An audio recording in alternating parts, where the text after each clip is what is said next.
দুনিয়ার সব কিছু ভাইরাল হয়, যে শুধু নাতে রাসূল সাল্লাল্লাহু আলাইহি সাল্লামের এই গজলটা যাতে ভাইরাল হয়। আপনারা সবাই এই গজলটার প্রতি নজর রাখবেন ইনশাল্লাহ।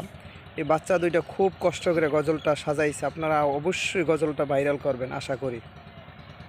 আসসালামু আলাইকুম ওয়া রাহমাতুল্লাহি ওয়া বারাকাতুহু। ও প্যারা